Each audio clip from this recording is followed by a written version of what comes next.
Meu nome é Elka Rodrigues, eu sou sacerdotisa e me considero assim porque fui iniciada no Rio Grande do Sul. Sou de berço de Umbanda, nasci numa família umbandista e me cuido e tenho meus guias de Umbanda que são minha base, minha luz, minha bênção, meus parentes espirituais. Mas o caminho da magia veio muito forte e foi no Rio Grande do Sul que eu descobri esse caminho. E acabei me tornando uma iniciadora, né? Eu fiz o caminho iniciático lá em Porto Alegre com a Maga Witt. Depois eu também tive outras mestras maravilhosas, como a Nelly Stockler, e eu não paro de estudar. Mas aqui a gente acabou estabelecendo e criando a Casa da Deusa em homenagem às casas sacerdotais da época do matriarcado. Essas casas sacerdotais foram proibidas por muitos anos, porque o feminino perdeu o direito de representar a divindade nas sociedades ocidentais. Como o feminino perdeu esse direito por quase 2000 anos, nós estamos resgatando agora a consciência do feminino divino, e não em detrimento dos homens. Houve a época do matriarcado, depois houve a época do patriarcado, e agora, se Deus quiser, haverá a época da harmonia plena e todo mundo respeitoso e responsável com a religiosidade de todos os seres. Mas a Casa da Deusa é uma homenagem ao livro As Brumas de Avalon, que tem uma escola, uma casa de magia onde as sacerdotisas são iniciadas e passam pelo processo de aprendizado. A Casa da Deusa tem esse nome em homenagem a essas casas antigas, aos templos femininos das deusas antigas, né, que surge. Não é uma casa essencialmente feminina, embora cultue o feminino sagrado. Como eu te disse, nós temos mais mulheres procurando esse caminho, mas nós temos também homens que procuram a sabedoria da Mãe Natureza, as religiosidades naturais, e hoje em dia nos chamam de bruxas, né? Nós não cultuamos na Casa da Deusa nenhum ser, nenhuma estrutura demoníaca, a gente nem acredita nesse tipo de ser. A gente acredita em seres espirituais muito densos, mas a gente não acredita numa força divina negativa nessa estrutura. A gente acha, eu historicamente falando, como historiadora, eu sei da construção do mito do demônio para uma questão de dominação político-religiosa. Então a gente não tem nenhum tipo de culto, a não ser o poder criador, a Mãe Natureza, o aspecto feminino de Deus, a deidade da criação e a conexão com as forças naturais dos elementos. Fogo, água, terra e ar, o caldeirão da grande mãe, que é o útero sagrado da criação, o universo não criado, nada fecundo. Então a gente aqui cultiva a possibilidade das mulheres saberem que elas também são sagradas, que também representam o sagrado no começo da história da humanidade. E é só para dar voz, só para isso. O objetivo é esse, dar voz. Tudo que eu aprendo eu vou anotando nesse livro. Aqui é o caldeirão que representa o útero da grande mãe, e aqui a gente coloca nossas ervas, a gente faz nossas infusões também.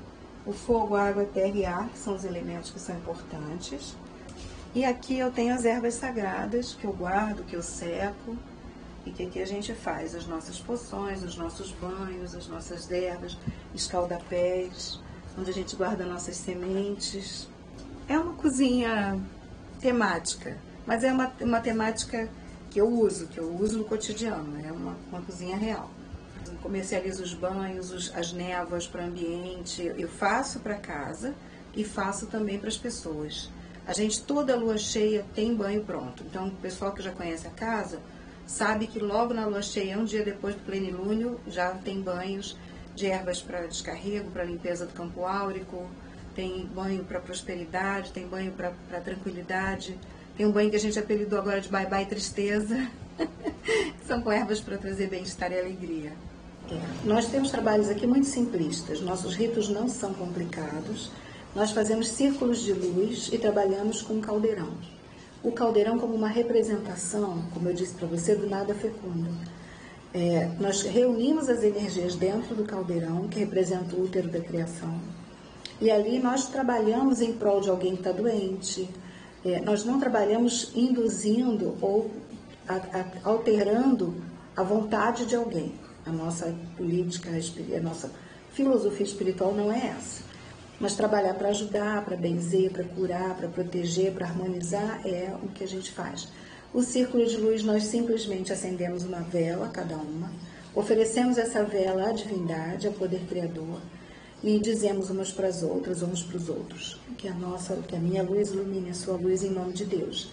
E aí a gente faz o círculo completo. Quando faz o círculo de luz, nós acendemos o caldeirão com as velas todas juntas em nome do poder criador. E ali a gente faz nossos encantamentos, a gente usa ervas, a gente coloca especiarias, entoamos cânticos e fazemos encantamentos, buscando uma questão de harmonização e principalmente que a gente crie uma egrégora em que as mulheres se sintam a força do poder criador, que é a face feminina de Deus, representados nelas também. São rituais muito simples. Em geral, a gente não faz ritual muito complicado. Quando a gente não está no Rio de Janeiro, nós estamos no sítio Miguel Pereira e nós fazemos rituais lá também, num círculo de luz ao ar livre, num lugar que tem água mineral, cachoeira, tem pedreiras. É um lugar muito mágico. E a gente faz os 4 festivais do ano, que são os equinócios e os solstícios, onde a gente se reúne para fortalecer a nossa egrégora, para harmonizar a proteção, para também entrar em sintonia com nossos mestres espirituais. Embora nós não trabalhemos no círculo de luz o transe, não quer dizer que durante os ritos não aconteça uma queda das dimensões. Então nós ficamos muito em contato com os seres visualmente. Quebra, a vidência se abre para quase todas. Na maioria, todas acabam conseguindo entrar nesse processo, sem nenhum tipo de indução, sem nenhum tipo de beberagem. Não tem nada contra isso, eu estou falando só que no caso a gente não usa. Né? A gente trabalha mesmo a força dos 4 elementos, pelo fogo, pelo ar, pela terra e pelo ar, e convocamos essa força criadora, essa energia criadora. Aqui é a nossa lojinha, um pequeno espaço que todas as alunas da casa produzem artesanato místico e colocam aqui. Então virou meio que uma cooperativa. Aqui, por exemplo, é um armário só de perfumes, que são feitos pelas alunas, são feitos aqui por mim também na casa. Como os perfumes vão direto ao cerebelo, eles alteram estados emocionais. Então a gente usa os perfumes também para trazer um bem-estar, para trazer uma sensação de alegria, de recompensa. Aqui tem os banhos, os escaldapés, do lado de cá. Alguns banhos aqui também. Os escaldapés com ervas, os sabonetes de ervas. E aqui atrás são os temperos que a gente bota no caldeirão. E aqui é um lugar temático, onde as pessoas rodam a roda das poções para saberem qual poção que elas estão precisando. E as poções ficam aqui. E aqui eu preparo pequenos vidros ou pequenos pingentes que a gente coloca com essas poções dentro.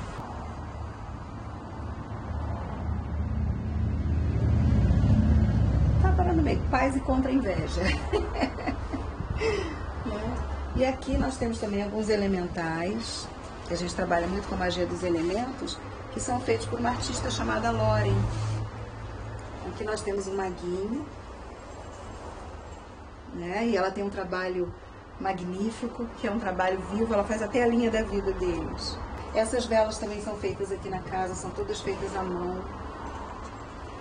Velas ritualísticas, aromatizadas, tem os cristais. Tudo que uma bruxinha precisa para magia natural, a gente manda na casa. Nem tem isso, né? Aqui são as representações dos elementos de fogo, água, terra e ar. E esses seres são os seres encantados, que a gente colocou essa temática, porque entrou uma garotinha aqui na loja e ela falou assim para mim: bruxa mestra, eu quero muito estudar aqui. E quando você tiver um cursinho para fadinhas ou bruxinhas, você me chama que eu estou esperando. E a partir desse momento eu resolvi dar um olhar encantado, não mais um olhar adulto, nem esotérico, mas essa coisa do conto de fadas, que traz essa sabedoria das culturas celtíberas da antiga Europa, né? E aí eu comecei a dar uma cara de casa de bruxa mesmo, uma coisa temática. Tem a vassoura ali em cima com guidon, que um dia a gente vai voar nela com um drone. Como eu te disse, eu tive grandes mestras. Não foi uma coisa predeterminada, não foi uma coisa planejada, aconteceu. Essas grandes mulheres, como a Maga Witt, que é do Rio Grande do Sul, a Laura Laranjeiras, a Nelly Stockler, do Rio de Janeiro, Marisa Varela, são de áreas diferentes, mas são mulheres que estão atuando e que são grandes sacerdotisas que ainda atuam, trazendo o sagrado feminino ancestral para os dias de hoje. Isso não aconteceu como você vai se iniciar e agora você vai fazer isso. Não.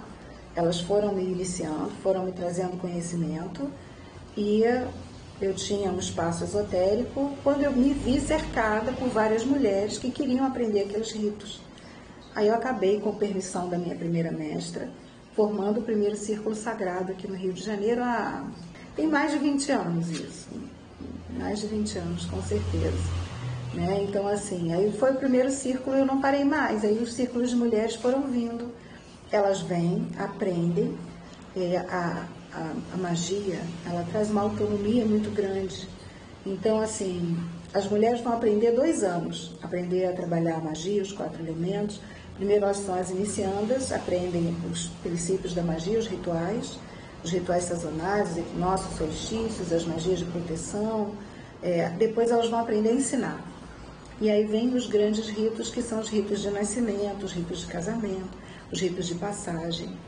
E aí, nessa segunda etapa, nós temos por símbolo, eu nem estou com as 2 serpentes hoje da casa. O primeiro ano é a serpente de prata, o segundo ano é uma serpente de ouro. Que a serpente representa o ciclo infinito da vida que nasce de si mesmo. Então, elas recebem isso como uma graduação. Depois da segunda serpente, elas se tornam sacerdotisas e vão formar seus núcleos, que se formam como colmeias.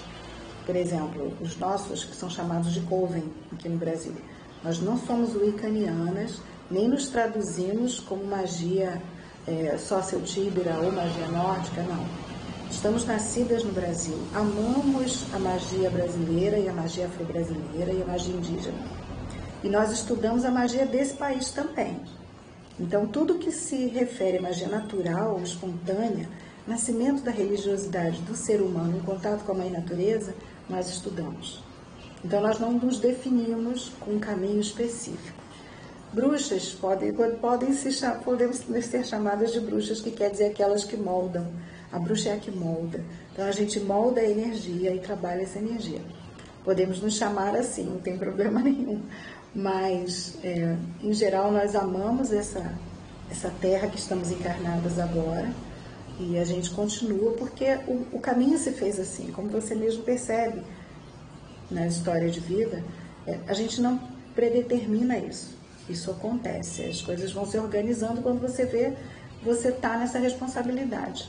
Mas não foi nada planejado em nenhum momento.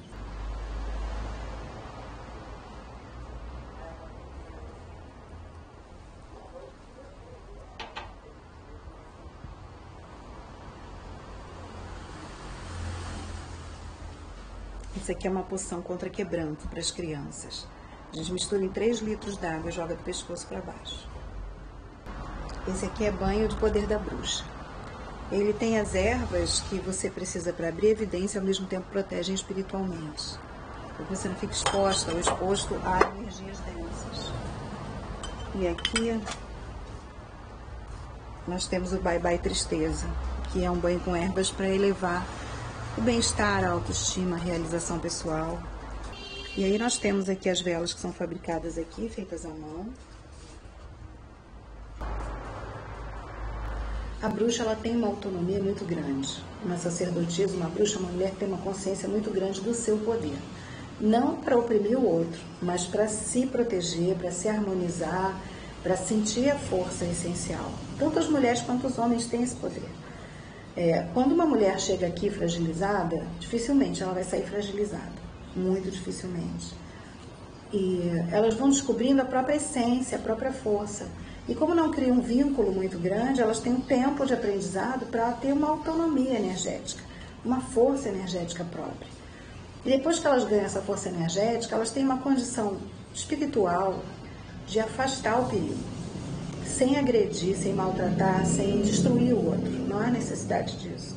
Mas ela aprende a se defender. Energeticamente, ela não deixa a energia densa se aproximar de alguma forma. A gente acaba despertando todos os sentidos.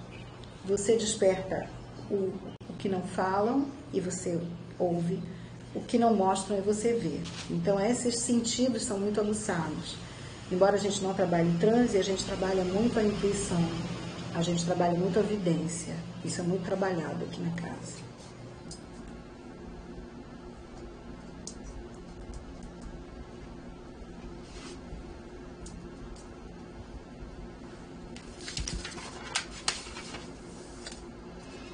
Hoje é dia 1º do mês, dia de soprar canela, de fazer o encanto. Deusa da sorte, deusa sem fim, deusa da sorte, vem para mim. Riqueza fora, vem para dentro, riqueza esteja aqui nesse momento. Traga para mim os caminhos abertos em harmonia e paz, que assim seja, assim se faça, assim se cumpra, agora e sempre. A Mãe Natureza, o poder criador de Deus, a face feminina de Deus, está em todo lugar. Quando uma pessoa, homem ou mulher, se sentir frágil, basta botar o pé na terra, as mãos para o céu, a cabeça embaixo do céu, e se conectar com o planeta, e se conectar com o universo e absorver energia para dentro de si. Toda essa energia vai fazer com que a pessoa consiga se centrar e buscar a sua essência mental e espiritual mais forte, as fluências superiores que vêm através do nosso próprio espírito. A conexão com a força da vida é que faz a gente harmonizar nossa energia interior. Então, a própria Mãe Natureza é a grande iniciadora. Quando você vê uma flor desabrochar, quando você vê um pôr do sol, você está passando por um processo iniciático. Ali está se desdobrando outras dimensões que estão permitindo o seu contato com o mundo físico e o plano espiritual ao mesmo tempo. Adentrar essas forças, essas conexões, é que faz com que você se sinta inteiro ou inteira, para que você possa caminhar usando a sua própria luz interior. Os mestres não se afastam de nós, eles estarão o tempo todo nos cuidando. Eu sempre digo para elas aqui, e para eles também, a gente passou no vestibular planetário para encarnar, então os nossos mestres que nos prepararam para isso estão na torcida, né? Então a gente tem que fazer o melhor que a gente consegue para essa encarnação. Então essa força está dentro de nós o tempo todo. O fato de estar em contato com a natureza já te propicia conhecimentos mágicos que independem de palavras. Então esse contato é muito importante para restaurar todo o nosso centro de energia, toda a nossa força criadora. A gente fica muito no umbigo da gente e muito nas nossas dores e a gente não percebe a verdadeira essência, né? Eu digo que quando a gente está muito internado na nossa dor, a gente tem que lembrar que nós estamos numa nave viva, que é o planeta Terra, a 70 mil quilômetros por hora, em torno do Sol, no universo, fazendo uma grande viagem. Somos astronautas da alma. E aí, quando a gente sai do nosso umbigo, nossa dor pessoal, e olha para o vidro da nave, que é o céu, eu acho que as coisas tomam o seu devido lugar e a gente aprende a caminhar mais inteiro, e não um pedacinho muito pequeno do nosso universo pessoal. Isso também é magia, não deixa de ser. Conexão, religião, tudo isso é magia. A gente está finalizando o contexto patriarcal de existência e a gente está entrando no conceito matriarcal que vai fazer uma comunhão em harmonia, né? É exigência demais também para o homem na sociedade que a gente vive. É uma coisa sobre-humana, para as mulheres e para os homens.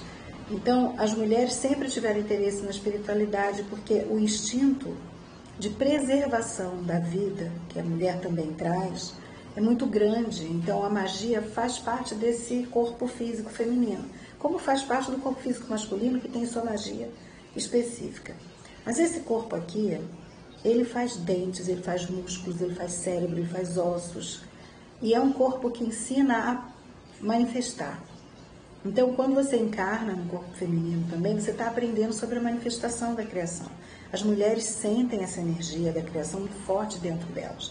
E o que fez com que elas tivessem mais interesse foi uma coisa muito simples, acesso, que não tinham. Né? Uma mulher mal tinha acesso à educação básica há 60, 70 anos atrás. E hoje em dia nós temos acesso à informação, acesso ao conhecimento. E aí nós estamos resgatando encarnadas, dizem alguns mestres espirituais que houve uma prévia organização espiritual de reencarnação das antigas sacerdotisas nessa era que nós estamos vivendo agora. Então diz que a maior parte das sacerdotisas que já fizeram contato alguma deidade da antiguidade está em terra, a maioria, muitas estão. Muitas ficaram no plano espiritual, mas a maioria está em terra, trabalhando para resgatar exatamente o acesso do feminino à espiritualidade. Os homens não perderam esse acesso. Então, quando eu falo do feminino, eu não quero que de forma alguma entendam que o homem não é parte do corpo físico, aquela alma que habita o corpo físico masculino não faz parte do sagrado. Faz e sempre teve consciência disso. Não perdeu acesso a representar o sagrado, mas a mulher perdeu. E aí elas estão tentando resgatar esse lugar de conexão, de religar, de autenticidade, de conexão com a Mãe Terra, com o valor da vida. Por que eu estou falando isso? Quando a gente fala de matriarcado, hoje existe um movimento na história de resgate do que a gente entende como pré-história hoje, né? Existe um conceito de um homem das cavernas que arrasta as mulheres das cavernas pelos cabelos. Isso não é uma realidade histórica. Os estudos arqueológicos mostram que a composição física feminina e masculina era muito parecida. As mulheres faziam parte do grupo de caça. Elas só ficavam em lugares mais protegidos quando estavam grávidas ou os mais velhos e as crianças. Então isso começa a formar acampamentos. Mas a mulher ia junto com o grupo de caça. Só que como as crianças às vezes atrapalham um pouco, fazem barulho, espantam a caça, algumas mulheres que têm crianças pequenas ficam acampadas. Vai diminuindo essa semelhança conforme vai aumentando o conceito de cercamento de terras. Há 12 mil anos atrás houve um período de esfriamento do planeta, uma pequena era glacial. Após a secagem dessa era glacial, que começou a derreter o gelo, o planeta ficou muito fértil. Então, o processo de alimentação e de reprodução de animais e seres humanos cresceu muito. Conforme isso vai se expandindo, começam a haver migrações no período do degelo, e aí começa a expandir os grupos humanos. Só que com o ressecamento e o reaquecimento do planeta, há áreas que já não estão mais férteis e começam a ficar inóspitas. E essas áreas começam a ressecar e as populações, as pequenas populações dessas áreas começam a invadir as populações das áreas férteis. É aí que começa o cercamento de terras. Mas num período muito mais do que 12 mil anos atrás. Esse período de cercamento de terras começa a se intensificar de 3, 4 mil anos antes de Cristo para cá. Então, assim, com esse cercamento de terras, começa a percepção do pastoreio, você começa a cercar as casas para manter a vida do grupo, né? E começa a se perceber aí que as mulheres que ficavam grávidas eram as que tinham contato com os homens, porque os animais que ficavam grávidos eram os que tinham contato com os machos. A partir desse momento conceitual da sociedade, se percebe que eram os homens que fertilizavam as mulheres. E além do cercamento das terras, começa o cercamento do feminino.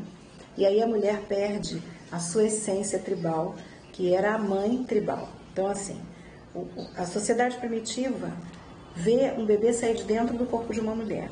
Uma sociedade primitiva anterior a esse período do pastoreio. Vê que essa mulher verte leite nos seios, que ela dá alimento. Vê que ela sangra dias e não morre. Um homem sangra horas e morre. Então eles entendiam a mulher como o portal da vida. Essa sociedade primitiva, aliás, de várias áreas do planeta, tem uma primeira concepção de Deus como mãe. Deus vai se tornando masculino conforme a exaltação do masculino. Mas antes, nas sociedades antigas, a maioria das sociedades entendia Deus como uma grande mãe original. Por uma questão de observação, de simples observação. Nesse período que a gente chama de matriarcal, não existia uma mulher chefona que mandava em todo mundo. Existia uma mãe velha que tinha gerado aquela tribo, a mãe mais antiga, que era o ser mais próximo que eles tinham da mãe criadora. Então essa mãe velha era honrada, era reconhecida como a fonte da vida daquele grupo. E aí era o feminino sagrado. O que se honrava no feminino sagrado era a mãe, a fonte da vida. Era isso que se honrava. Não era nem o masculino, nem o feminino. A chefia dos grupos humanos dependiam das personalidades e não de uma questão biológica, né, de gênero. Era uma questão de personalidade. Mas a mãe, a avó, a grande mãe, a mais velha, era a representação simbólica da origem da vida daquele grupo. E é daí que veio o matriarcado, como a gente entende hoje, né? Honrar a vida, simplesmente honrar as origens, honrar a ancestralidade, honrar o feminino e o masculino em harmonia. E a mulher lembrar que ela é sagrada também, né? Como a gente não tem um processo onde as pessoas ficam, né, num sacerdócio muito longo, tem um processo de aprendizado. Você se torna uma sacerdotisa depois desse tempo de aprendizado. E aí você vai ganhar sua autonomia, sua autorresponsabilidade pela sua evolução e pela responsabilidade com os outros. Você pode fazer só o primeiro caminho, que é o caminho da bruxa, da feiticeira, que é aprender a sua energia, sua magia, e o segundo caminho quando você quer passar a orientar, a ser mestre. Mas a pessoa é livre, a egrégora da casa permanece, fica ligado, mas depois disso a pessoa segue seu caminho como eram as antigas casas sacerdotais. E a gente, uma vez por ano, abre 2 turmas. Então, nós vamos abrir uma turma agora na sexta-feira à noite. Por enquanto, as aulas estão sendo online e os grandes festivais têm acontecido com parcimônia, porque a parte prática ficou um pouco a desejar com esse período que nós estamos vivendo agora. Nós estamos aprendendo a ser astronautas no nosso próprio planeta. Então, nesse momento, a gente está tendo que reinventar. Nós estamos tendo que dar mais uma autonomia para as alunas que são de fora, de outros estados, para que elas possam ritualizar em suas casas, mesmo conectadas no dia, na hora, mas ritualizar cada uma nos seus altares. Aliás, a bruxa faz muito isso. Ela tem o seu altar, ela tem o seu caldeirão e ela trabalha sua magia, sua energia muito na casa mesmo. Tem essa autonomia, né? Você aprende com o grupo e depois você segue o seu caminho. Esse curso é essencial, como a gente estava falando sobre magia, eu canalizei para ele. Mas nós temos curso de tarô aqui, é um curso de 1 ano, de arcanos maiores e menores. Nós temos cursos de cristais, com a professora Aline. Nós temos também curso de dança do ventre, que é uma das danças sagradas, do feminino sagrado. E temos aula de yoga também, aqui na casa.